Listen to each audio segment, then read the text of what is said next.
Hello everyone, আসসালামু আলাইকুম। কেমন আছো তোমরা? আশা করব যে যেখান থেকে আমার ভিডিওটা দেখছো সকলেই খুব ভালো আছো আর সুস্থ আছো। আমরাও কিন্তু বেশ ভালো আছি। আজকে আমি ভিডিওটা শুরু করছি বিছানা গোছানো থেকে, কারণ বিছানা গোছানোটা তোমাদেরকে সবসময় দেখানোর সুযোগ হয়নি, কারণ আমি যখন ঘুম থেকে উঠি বেটু কিন্তু তখন ঘুমায়, যেই কারণে তোমাদেরকে আমি এই ক্লিপটা ক্যামেরাবন্দি করতে পারিনি আর এটা তোমাদের দেখাতে পারিনি। তো আজকে যেহেতু ও আমার সাথে উঠে গেছিলো, তাই ভাবলাম এটা তোমাদের সাথে শেয়ার করি। তো দেখো, সকাল সকাল বিছানা গোছানো থাকলে কি বলো তো, মনটা কিন্তু অনেকটা ফ্রেশ থাকে। বিছানা গোছানো, বাড়ির ঘর দুয়ার যদি ক্লিন সকালে না করা হয়, অনেকটা কিন্তু দেরিও হয়ে যায়। এদিকে রান্নাঘরের কাজে যদি লেগে পড়ি, আর তার সাথে মনটাও খুব একটা ভালো লাগে না। তো দেখো, তারপর কিন্তু আমি ঘর দুয়ারটাও ঝাড় দিয়ে নিলাম। আর এদিকে রাতে মেজে রাখা বাসনগুলো আমি জল ঝরানোর জন্য উপুর করে রেখেছিলাম, তো সেগুলো জায়গার জিনিস জায়গা মতো রেখে দিলাম। আর এখানে দেখো, বেটুর জন্য একটু চিঁড়ে সেদ্ধ করতে বসিয়ে দিলাম, কারণ ও ব্রেকফাস্টে চিঁড়ে কলা খায়। ওকে প্রতিদিন ঘুরিয়ে ফিরিয়ে দিই, তো আজকে চিঁড়ে দেবো। তারপর দেখো, আজকে ভাবলাম একটু ঘুগনি করব আর পরোটা করব, যার জন্য আমি এখানে আলু, টমেটো আর পেঁয়াজ নিয়ে চলে এসেছি, তার সাথে আদা, রসুন, কাঁচা লঙ্কা। তো এখানে আমি দেখো সমস্ত ইনগ্রিডিয়েন্টসগুলো কিন্তু রেডি করে নিয়েছি আর ময়দাটাও মেখে রেখেছি। তারপর আদা রসুনটা একটু গ্রেট করে নিলাম। আর এই মটরটা আমি রাত্রে ভিজিয়ে রেখেছিলাম।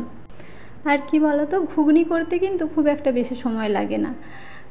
এর মধ্যে প্রেশার কুকারের মধ্যে আমি আলু, মটর আর টমেটো, কাঁচা লঙ্কা, একটু লবণ, একটু হলুদ, একটু জিরে গুঁড়ো, একটু ধনে গুঁড়ো, একটু আদা রসুন বাটা আর পরিমাণ মতো জল দিয়ে এটা প্রেশার কুকারে সিটি হওয়ার জন্য বসিয়ে দেবো। তো এটা তখন সিটি হোক। আর তার মধ্যে দেখো, এখানে আমি ময়দাটা আগেই মেখে রেখেছিলাম, তাও হাতে করে একটু বেশ ভালো করে ডলে নিলাম। নিয়ে এখানে ময়দার লেচিগুলো করে নিচ্ছি। আসলে কি বলো তো, পরোটা করতে কিন্তু একটু বেশি টাইম লাগে। লুচিটা যেমন খুব সহজে হয়ে যায়, পরোটাটা কিন্তু সেটা হয় না। কি বলো তো, পরোটা প্রথমে বেলতে হবে, তারপর আবার ভাঁজ দাও, আবার বেলো, বেশ অনেকটাই সময় লেগে যায়। কিন্তু কী আর করা যাবে, মাঝে মাঝে তো পরোটাও খেতে ইচ্ছে করে, সবসময় তো আর লুচি খেলে হয় না। তো তার জন্য তো এটা করতেই হবে। আর এদিকে দেখো, আমি পরোটাটা বেলে নিচ্ছি। বেলে আমি দেখো এটাকে ভাঁজ দিয়ে নিচ্ছি। জানো তো, এই পরোটাটা কিন্তু আমার মায়ের কাছ থেকে শেখা। এই পরোটাটা আমার মা কিন্তু খুব সুন্দর করে। এর ভাঁজগুলো না সুন্দরভাবে, এই যে ফোল্ডটা করছি দেখতে পাচ্ছ, তো এর ভাঁজগুলো বেশ স্টেপ বাই স্টেপ পড়ে থাকে। যদিও আমি কিন্তু অতটা ভালো পারি না, তো খেতে যখন ইচ্ছে করে তাই কাজ চালানোর মতো মোটামুটি একটু করে নিই। আর যারা আমার ভিডিওটা এখনও কন্টিনিউ করছো, তাদেরকে বলবো প্লিজ একটা লাইক, কমেন্ট অ্যান্ড বেশি বেশি করে শেয়ার করো। আর যারা আমার নতুন বন্ধু আছো, তারা চ্যানেলটা সাবস্ক্রাইব করে দাও। আর যারা পুরনো বন্ধু আছো, তাদেরকে তো অসংখ্য অসংখ্য ধন্যবাদ।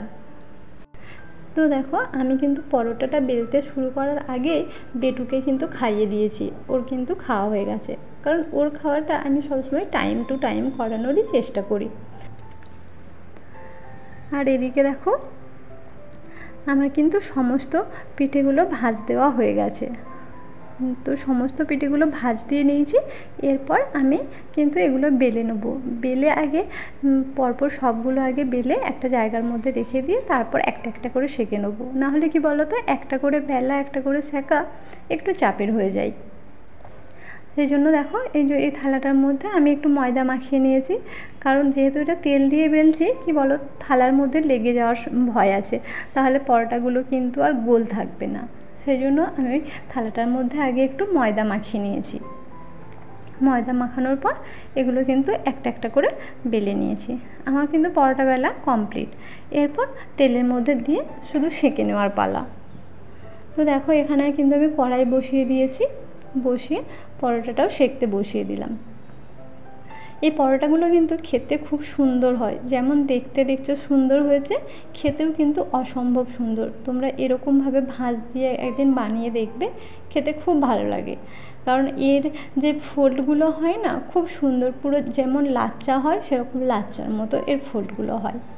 আর এদিকে দেখো, আমি বাটির মধ্যে কিন্তু তেলটা ঢেলে নিয়েছি। কি বলো তো, যদি বোতল থেকে তেলটা ঢালতে যাই না, অনেক সময় কি হয়, অনেকটা বেশি পরিমাণ পড়ে যায়, আর পরোটাতে বেশি পরিমাণ তেল পড়ে গেলে কিন্তু ভালো লাগে না। তো পরোটা বেশ একটু শুকনো শুকনো হবে, ওটাই আমি পছন্দ করি। আর এদিকে দেখো বেটুর কিন্তু ঘুমানোর টাইম হয়ে গেছে, এখন বাজে 9:30 10টা মতো। এই টাইমটায় কিন্তু ও একটু ঘুমায়, তো ও ঘুমানোর জন্য খুব ডিস্টার্ব করছিল। তো তখন হাজব্যান্ড বললো ঠিক আছে তুমি ওকে ঘুম পাড়িয়ে দাও, আমি বাকিটা দেখে নিচ্ছি। আর এদিকে আমার সমস্ত পরোটা কিন্তু সেঁকা হয়ে গেছে, শুধু বাকি আছে ঘুগনিটা করতে। ঘুগনিটাতেও সিটি দিয়ে রেখেছিলাম, শুধুমাত্র ফোড়ন দিলে হয়ে যাবে। তো আমি বললাম ঠিক আছে তাহলে তুমি ফোড়নটা দিয়ে দাও।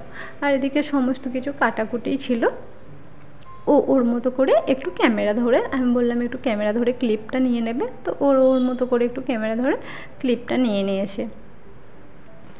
তো দেখো এখানে ঘুগনিটাও কিন্তু আমার প্রায় রেডি। তো ঘুগনি রেডি পুরোপুরি হওয়ার আগেই কিন্তু বেটু ঘুমিয়ে গেছে। তো তার মধ্যে আমি চলে এলাম, আমি বললাম ঠিক আছে তুমি এবার যাও, তো বাকিটা আমি করে নিচ্ছি।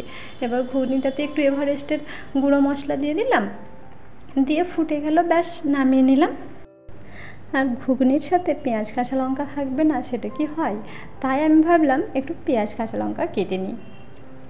আর এখানে দেখো আমি পেঁয়াজ কাঁচা লঙ্কাটা কেটে নিচ্ছি, আর তার সাথে এখানে একটু লেবুও কেটে নিয়েছি। কি বলো তো, ঘুগনিতে একটু লেবু না দিলে, টকটক মতো না হলে কিন্তু বেশ খেতে ভালো লাগে না, সেই জন্য আমি এটা করে নিলাম। আর তারপর দেখো আমি এখানে পরোটাগুলো নিয়ে নিচ্ছি, আমাদের ব্রেকফাস্টটা করে নেবো বলে। তো আগে আমরা ব্রেকফাস্টটা করে নিই, নেওয়ার পর কিন্তু তোমাদের সাথে কথা হচ্ছে।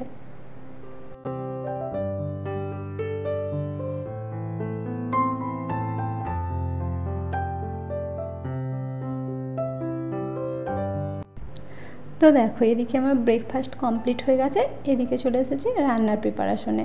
তো রান্না করবো বলে এখানে সবজিপালাগুলো নিতে এলাম। তো নিতে এসে দেখছি এই ঝুড়িটা কিন্তু বেশ নোংরা হয়ে গেছে, অনেক দিন যাবৎ পরিষ্কার করা হয়নি, তাই ভাবলাম এটা একটু পরিষ্কার করে নিই। আর আগের দিন দেখো বাজার আনা ছিল, ওই বাজারগুলোও কিন্তু ঢালা হয়নি, তাই ভাবলাম পরিষ্কার করে নিই, পরিষ্কার করে নিয়ে একবারে ঢালবো। তো দেখো আমি এগুলো বেশ মুছে ভালো করে ডিপ ক্লিন করে নিলাম, করে নেওয়ার পর এখানে ঢেলে নিচ্ছি। আর আলু শেষ হয়ে গেছিলো, তাই আলুগুলো এখানে ঢেলে নিলাম। আগের দিন রাত্রে নিয়ে এসেছিলো, তো আগের দিন আমার ঢালার সময় হয়নি, সেই জন্য আজকে আমি এগুলো করে নিলাম। আর দেখো তার সাথে এনেছি কিন্তু দুটো লেবু। আর পুঁই শাকটা আজকে করবো না, পুঁই শাকটা আজকে রেখে দিচ্ছি, পুঁই শাকটা করবো কালকে। আর এদিকে দেখো আমি ভাতটাও বসিয়ে দেবো, একদিকে ভাত বসিয়ে দেবো আর একদিকে বসাবো উচ্ছে আলু বেগুনের একটা তরকারি। আজকে উচ্ছে আলু বেগুনের তরকারি করব, আর তার সাথে করব ডিমের ঝোল। ব্যাস আজকের মেনু কিন্তু এইটুকু। আর এদিকে দেখো আমার কিন্তু চাল ধোয়া কমপ্লিট হয়ে গেছে, তো তাই আমি ভাতটা আগে বসিয়ে দিই, দিয়ে তোমাদের সাথে কথা বলছি। দেখো আমি ভাত বসিয়ে দিলাম, আর এখানে উচ্ছে আলুটা কিন্তু আমি আগেই কেটে কুটে বসিয়ে দিয়েছিলাম। তো উচ্ছে আলুটাও দেখো প্রায় কিন্তু অনেকটাই হয়ে এসেছে। এরপর শুধু করব ডিমের ঝোল, আর ছেলেটার জন্য করব একটু ডালিয়ার খিচুড়ি। ওকে কি বলো তো, দুপুরে আমি ডালিয়ার খিচুড়ি দিই, যেহেতু ও রাত্রে দুধ ভাত খায়, তাই ওকে দুপুরটা আর ভাত দিই না, দুপুরে ওকে আমি ডালিয়ার খিচুড়ি বানিয়ে দিই। আর এদিকে দেখো আমি ডিমের ঝোলটা কিন্তু বসিয়ে দিয়েছি, আমার মশলাটা কিন্তু বেশ ভালো করে কষানো হয়ে গেছে। আর আলুগুলো আমি অফ ক্যামেরাতে কিন্তু ভেজে রেখে দিয়েছিলাম। ডিমের ঝোলে আলুটা না ভাজলেও কিন্তু খেতে ভালো লাগে না, সেই জন্য আমি আলুটা ভেজে নিয়েছি। যখন আমার হাতে খুব কম সময় থাকে না, তখন আমি কাঁচা আলুর তরকারি করি, কিন্তু না হলে আমি ডিমের ঝোল করলে আলুটা কিন্তু আগে ভেজে নিই। তো দেখো এখানে আলুটা আগে দিয়ে দিয়েছিলাম আমি, আলুটা প্রায় সেদ্ধ মতো হয়ে এসেছে। এরপর ডিম দুটো দিয়ে দিলাম, দেন বেটুকে খাইয়ে নিলাম। তো ওর খাওয়া দাওয়ার পর আমাদেরও কিন্তু লাঞ্চ কমপ্লিট হয়ে গেছে। লাঞ্চ কমপ্লিট করার পর দেখো যে বাসন কুসনগুলো ছিল ওগুলো আমি মেজে নিলাম। কি বলো তো, এঁঠো বাসন ফেলে রাখতে কিন্তু আমার একদম ভালো লাগে না, সেই জন্য আমি সময়ের কাজটা বেশিরভাগ টাইম সময়েই করে নিই। কখনো হয়তো যখন বেটুকে নিয়ে পেরে উঠতে পারে না, তখন কিন্তু আমার কাজটা পড়ে থাকে, একটু লেট হয়। এখানে দেখো আমি বাসনগুলো মেজে নিলাম, মেজে একটু রোজ দিনের মতো দুপুরে একটু রেস্ট করি, একটু ঘুমাই। তো দুপুরে একটু রেস্ট করলাম, ঘুম হয়তো প্রতিদিন হয় না, কিন্তু একটু শুয়ে থাকি। তো দুপুরে শুয়ে টুয়ে উঠে বেটুও কিন্তু ঘুমিয়ে গেছিলো। তারপর আমরা উঠে বিকালে একবার গেলাম ছাদে। দেখো এই সেই পদ্মটা কি সুন্দর ফুটে গেছে। আগের ব্লগে তোমাদের বলেছিলাম না যে পদ্মটা ফুটলে তোমাদের সাথে শেয়ার করব। আগের দিন কিন্তু এটা কুঁড়ি অবস্থায় ছিল। দেখো পদ্মটা ফুটেছে, দেখতে কি ভালো লাগছে, তাই না? আর দেখো এদিকে আমার জামা কাপড়গুলো মেলা ছিল, তো আমি জামা কাপড়গুলো তুলে নিচ্ছি। আর একটা সুন্দর জিনিস দেখো, আমার ছাদের ওই প্রান্তে, জানি না তোমরা বুঝতে পারছো কি না, পাহাড়টা দেখা যাচ্ছে। কত সুন্দর লাগছে, তাই না? পাহাড়টা এই বিকালের ওয়েদারে পাহাড়টা কিন্তু বেশ অপরূপ সুন্দর দেখতে লাগছে। জানি না তোমরা কতটা কি বুঝতে পারলে, তোমরা কমেন্টে কিন্তু অবশ্যই জানাবে।